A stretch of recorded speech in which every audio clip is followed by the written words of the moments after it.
Hello and welcome to the final public aftershow, live aftershow for Night's Black Agents: The Hungry Dead. The exclusive live content of us talking about garbage for like half an hour. What up? I mean, so far these have usually evolved into just conversations about role playing in general and like that stuff good is practices. Important. Role playing. No, it's great. It's funny.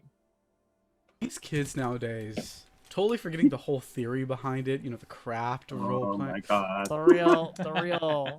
The real study. You know, for role playing. Yeah. You know what? Remember in the old days when people used to do... I'm not even 30. I don't know what I'm saying. I was born in the new days. I like my first ever RPG session was on camera. Oh, good grief. I recommend people do read books like Playing at the World, where you actually break down like the evolution of improv, the evolution of how it at one point was being used as like Austrian psychotherapy that turned into performance art, that got added to role-playing games, or there's interesting things even at there's that film A Beautiful Mind, Rand Laboratories, that's the laboratories, because that's the actual laboratories. And actually Russell Nash, Professor Nash, who was the principal character in the movie, actually helped develop a type of role-playing, because they would do military simulation war games. But I'm fascinated by the history. And they said they realized once atomic weapons were invented, the war games stopped. They said, well, it would just obliterate the other side. So let's talk. And let's just talk, because I don't want either of us to nuke. It's interesting. They talked about that became the mock United Nations. Like, I love the history behind all these little things that you can find if you read the RPG history. I also books. think like people have been pretending to be other people in performances for thousands upon thousands of years. In make-believe, it has nothing to do with military theory or anything to do with that. That's just like an aspect of it, maybe. But no, there's one aspect, but it actually got codified into rules like Dungeons and Dragons. Like, obviously, people have played make-believe, but like, play experiences and story experiences are two different things. Yeah, it's different. I mean, yeah, but they talk about the evolution of getting away from like the combat and just becoming conversations where they were playing as other people, and then it got introduced into school systems as something else, and like it's interesting. But yeah, people. I mean, imagination's forever. To imagination is one of the first steps of making something creative, generally, right? Like.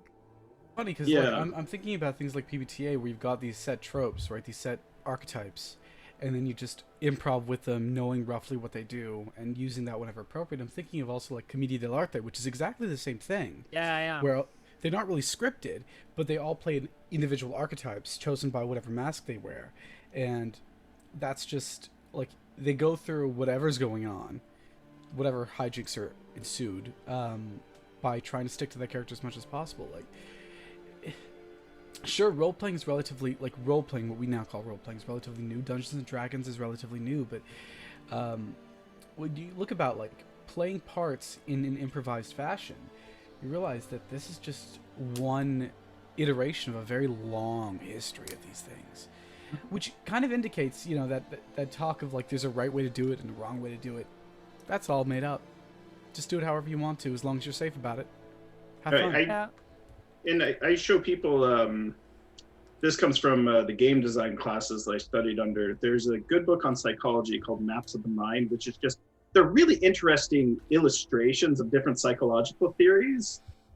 And they explain how these theories came up, and it applies to games as well. Whereas like they go, so someone came up with a theory, and then the theory works until it doesn't, and it just like falls off the cliff. So a new theory emerges. It's similar with games. It's like, a game might work until it doesn't, and then a new game emerges. And it's kind of like the cool, wondrous thing where you get to see like design, creativity, invention, and maybe there's not a right or wrong way, but there might be like groups picking the experience they want, and then just enjoying that. You don't even have to quantify. It's just like, I had a damn good time playing. We picked the right game with the right group. Time playing. I actually have a question for the group, if I may. Sure. What was your favorite moment? of this Oh. game? I mean, for me personally, I don't think I can top blowing up an entire monastery full of vampires, like thousands and thousands of vampires, and the gate of hell, right? Like, I don't really think that there's a way I could top that.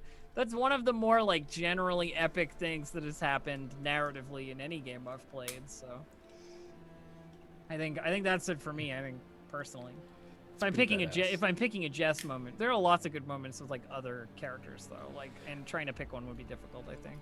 Yeah, that's the thing, right? Like, a lot of people try to phrase this question as, what's your favorite moment that you were a part of, and what's your favorite moment that you weren't a part of? But I'm like, there's so many. Every moment I wasn't a part of was so good. How do I pick one? Yeah, I mean, people are just like doing good shit the whole time, right? Like, what, you're supposed to like pick one thing? I don't know. Yeah, couldn't you have just sucked at role playing? Yeah. That would be so much easier. God damn it, werewolf. I will say the sequence of the destroyed monastery in Istanbul is one of my favorite to watch play out, because I really didn't know how that sequence was going to go, because it could go very poorly, and it was really cool. I love the way the group handled it. It started when Werewolf cuts his hand and is like, I'm going to draw all the vampires towards me, but just takes off running. Our little sacrificial lamb everywhere. And voluntarily sacrificial. Like, every place we went, okay, yeah, yep, there it is. And we're just like, just stop it. Who else was going to, okay? I think you did it without even like giving anybody else a chance. Like, yep, Oh, I'm no, gonna no, do it. Like, that's not my style. Mm-mm. No. There's some characters I play who, like, genuinely check in, seeing, like, okay, should I put myself at risk now? I don't mind doing it, but should I do it? But Furrows was not one of those people. He's too used to working alone on one hand, and in another hand, he's also too used to having his life undervalued, which kind of sucks.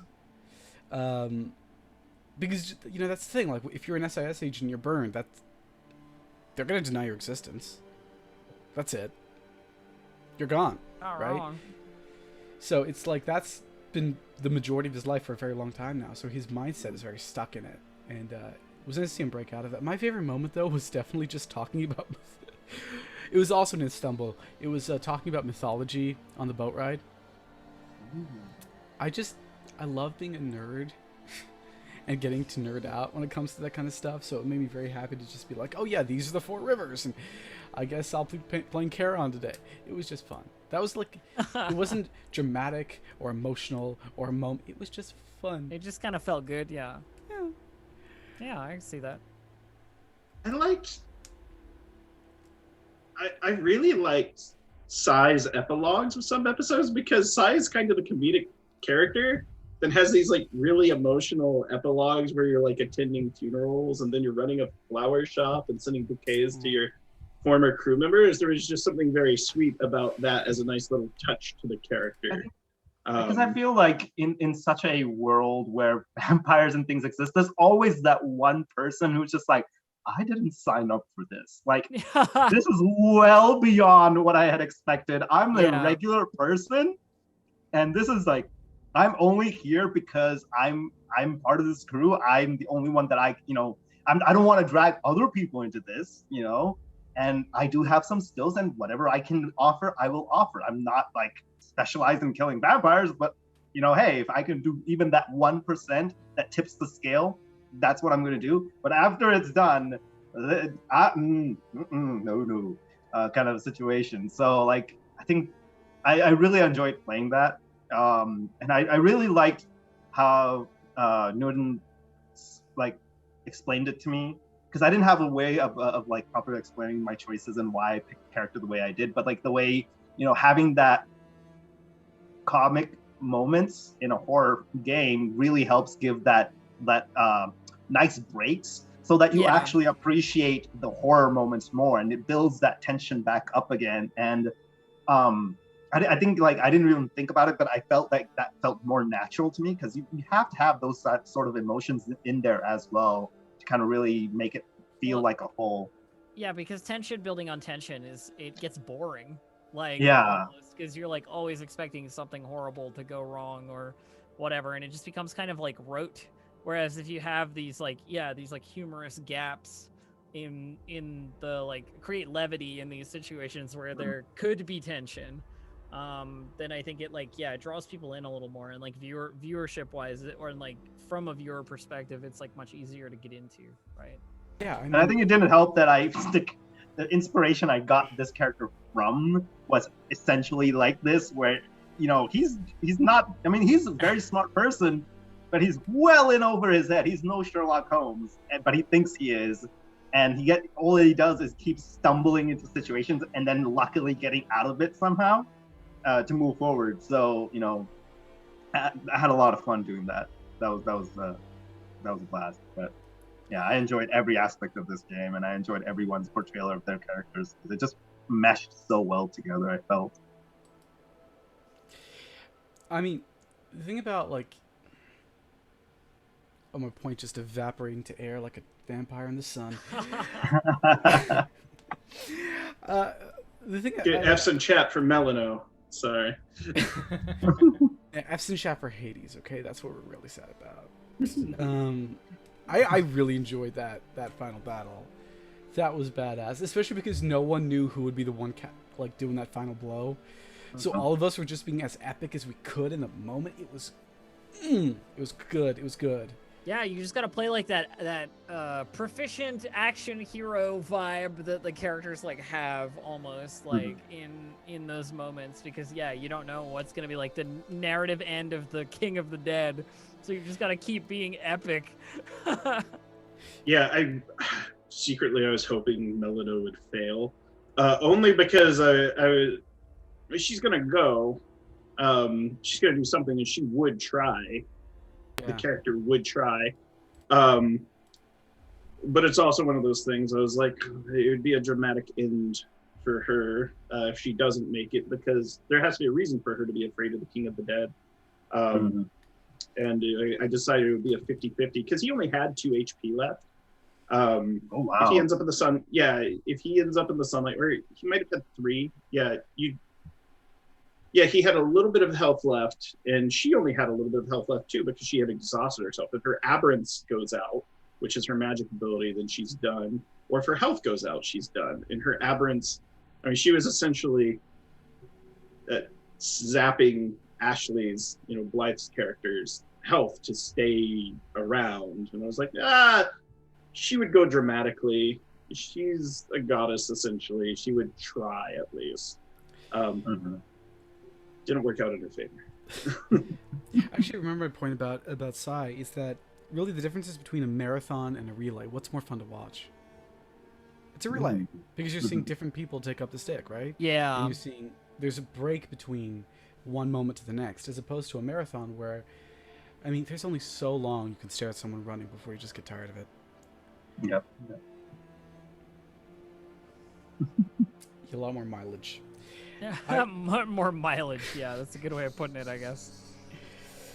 I have really enjoyed spending my time here with you folks. Also, just here in general, I've enjoyed the Roll For It Discord immensely.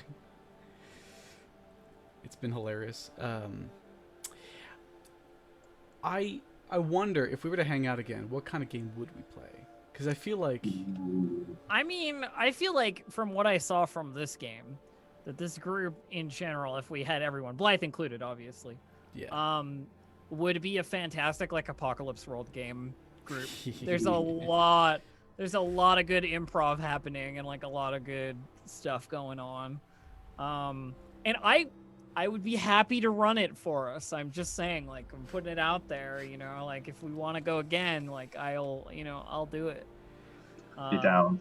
When, I just feel when, like of course you're feeling comfortable again in the space at all. Sure. Grant, I want to extend invitations to everyone. But I like this. When my friends call, I'll show up. It's one of those things. Even when we're just that kind of person where it's like, well, my water heater's down, so if you don't mind coming over. I can fix it.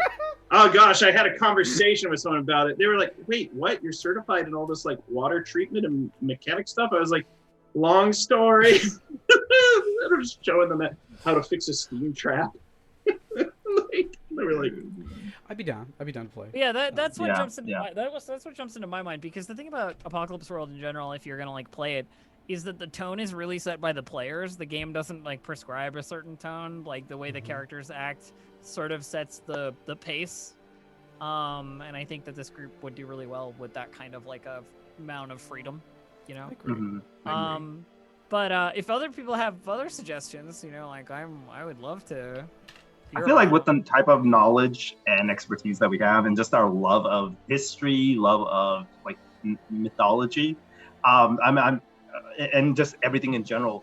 I'm playing a game of Fate on Troopers channel, and we're set in 1920s. We're actually supposed to be coming back very soon. I'm excited for it, but like that having that historical context, I feel like would be very, very fun because yeah, it's still kind of based in reality, and you can use history to kind of flesh out the world a little bit, but you can have fun with it, and you can kind of be like you know, almost like that Marvel what if kind of a moment where you're like, okay, if we were inserted into this situation, how would this play out? So and that's been a lot of fun. I feel like we would enjoy that, at least in my opinion.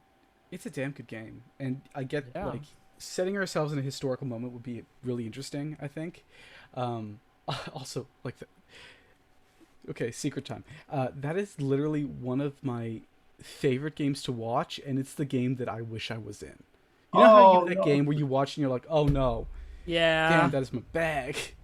It's only happened twice before. Once was that, and the other one was on this channel, actually. But I'm not going to reveal that because that's not fair. I will say this. I think would be cool, considering we played Vampire Hunters, if we played vampires.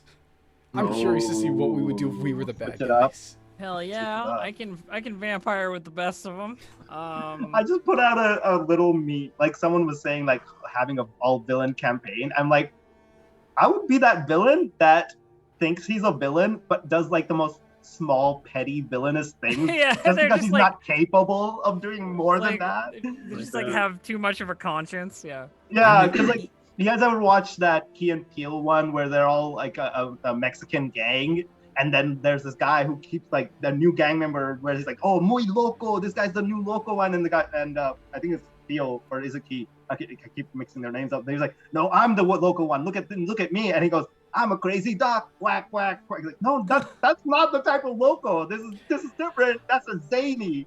I mean, And I'm he's just imagining you like cackling like an evil vampire and saying, I shall destroy you by replacing your shampoo with Nair. exactly. Like that would be the level of evil I can operate at. My other offering would be the powered by darkness scum and villainy. I like that. For Yes. some Forged sweet, in the dark. for some sweet sci-fi space action that could be horrifying, it could be adventurous, it could be Star Wars-y, it could be Firefly-y. You know, I think that would be interesting as well. I think this group would do well for that. For this group, I'd love a chance. We'd need enough time to commit to it. In Invisible Sun, I'd love Yeah, to introduce Invisible Sun the is game good. to. Ooh, I've It- never played that. Sounds fun. Yeah, and it's one of those things though where it's very high concept, and the key is you're going to declare your arc, and then you're going to work out scenes to play towards each other's arc. It's a game where the game master doesn't really prep in a traditional sense. Like Monty Cook tells you, he goes, don't run this like D&D, don't run it like Numenera. I've designed both those games. He goes, you're just going to have to listen to what your players want, and you're going to know the setting and the secrets, and you'll be able to help frame these play experiences. But it's also a game that never stops, where that was the interesting thing. Like if a player misses, they could still be playing the game because they could message the game master and say, well, here's what you have these 3 different play modes, like development mode. And it's a fun one if you really want to just dive in and explore a character. I think another game that I would play, gosh, I would just want to play Star Wars with you. I love Star Wars. Yes, If life please. do, I would love to play Star Wars. And I'm at the point where I want to play Edge a of the co-pilot. Empire. Edge of the Empire is such a fun game. Yeah, I've never played it. I am would currently absolutely love running it. a campaign of it, and it's so good. I'm personally a Force and Destiny kind of guy. I But- mean, I have a sprinkling of Force and Destiny in the Edge of the Empire campaign, but I like my Force use slightly less powerful. I would There was say. there was a time I got to play a Survivor of Order 66 once in a Star Wars game, and I died. I have the the greatest time. I played Catholic characters. I had the greatest time ever just being constantly one step away from death and turning to the dark side. It was brilliant. Well, and if you're not, like desperate Jedi shit should be like that, right? Like Mhm. it really should. Like in those circumstances, like Order 66 is not a fun time, and the Empire is not a safe place for Force users. No, it's really not. I played oh god, I forgot the species name again. I played a changeling. I forget. A Claudite. There you go. A Claudite for that game, and it was just every single time I go to a new planet, I would literally be a different person, which is kind of the inspiration for this character. Yeah. But it was like, it led to this really interesting question where if you're constantly taking up other identities, who are you? Mm-hmm. I wish that we had more time with it because I had you still hadn't answered that question. I have a character like that as well, currently running Nordnilly, who is a bard but very focused on like disguise and like acting and masks and like characters. And my eventual hope is that I can like make her into a doppelganger somehow. Like get to this point where she isn't even herself anymore, like as like the story arc. So I totally get you on that. Yeah. There's a lot of really cool themes you can explore in games, and I'm always about playing any each and every one of them. Like every single time I get the chance to play a game, my first thought is, how do I break it? What is the theme I can play that challenges the game, and that challenges me? So like for this game, technically you play agents that have like lost their agency affiliation. I played an agent who was very much still an agent, right? For an upcoming game, I'm playing a character like heavily religion based for a reason, and there's all sorts of stuff like that coming up, which that's my fun thing to do, right? I played a game of Monster Hearts, my first stream game in Monster Hearts, where I'm like, I'm going to play an asexual ghost. And it worked out great, because I think awesome. as long as you're careful of how you can accidentally take over, and you're cautious not to do that, there are great stories you can tell by trying to challenge the game itself. Yeah. I played. Oh, sorry. Go ahead. No, I was going to play. So Summer Matthews released the game Knowing You, and I was the first play tester and the first stream game of it. What did we play? It was, it's a game about breakups. We were both cowboys that had shot each other, and we were both dying, bleeding out in the saloon, and that was the start of our breakup. And Summer tuned in, which was like, they're pushing the system. I was like, you better believe it. And then at the end, like, when I die, I ain't dying. That cold's just the weather. So I give up the ghost, and like, oh gosh. Nice. Yeah, I like pushing systems and games, see where I can explore. I think just to go back to the asexual ghost Nordnilly, I think every time I've played Monster Hearts, I've played the ghoul. Every single time. Every time I've ever played Monster Hearts, I've been the ghoul. Yeah. I do not blame you. That's a good playbook. Just raw flesh. Delicious. I forget who I played. I only played Monster Hearts twice, and both times was a guest star for stream games. Oh man. And like I'm very familiar with the game. I've owned it and read it for years, but I play a character called Lucas Drella, which name Lucas comes from Mother 3, Earthbound. I like the Mother series. But Drella was Andy Warhol's nickname, a combination of Dracula and Cinderella. And I do like a David Bowie playing Andy Warhol, and I do my hair, and I just kind of I'm a space cadet in the game. I had a lot of fun both times, but I don't get a lot of opportunities to explore it. I've never actually played Monster Heart. I'd love to one day. That sounds so fun. It'd be a really fun game. Yeah.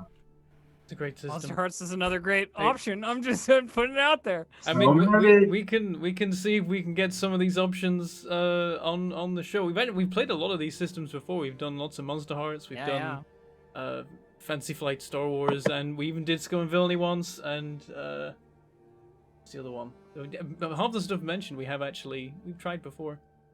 Yeah. So you- maybe you we'll all see process. some returning faces with some of these aren't you concepts. fancy, Bentham? Yeah, Gosh. we've been around a while. It's been. Here's a chat. We have a channel here at Roll4. We just play all the games. We You just wouldn't know play about every them. all of But it. I guess we could invite you to play some more. Well, maybe come back sometime. Now that I've mocked Bentham, I feel Bentham, defend yourself. I mean, the way I can do it is I can just say it's time to end the after show because we're about there. I have absolute power here. Bentham has the last word. I think we should all say that first of all, thank you for joining us. It's been a blast having you, whether you've been in chat, lurking, just watching on the VODs. Maybe you're watching the VOD right now. And thank you to Roll4 for hosting us. Thank you to Bentham, because Bentham never introduces himself, nor does he do an outro, and he's been tech running this whole thing the entire time. Yeah, I didn't play it out on the other shows, whatever. Yeah. I know. Yeah. Oh, sorry. Yeah, go ahead. Blythe can't be here, so it said follow Blythe 23. Yeah. Follow Blythe. You were gonna say? Oh, I was just gonna say, that sounds pretty good. I don't have anything else to add to your statement about how cool we are and how cool everybody else watching us is. So hopefully we'll see you again soon sometime. All right, it's been awesome running this show, and we'll wrap it up there, and perhaps we'll see you in coming projects on Roll4 and in other places too. So, without further ado, may the dice roll ever in your favor.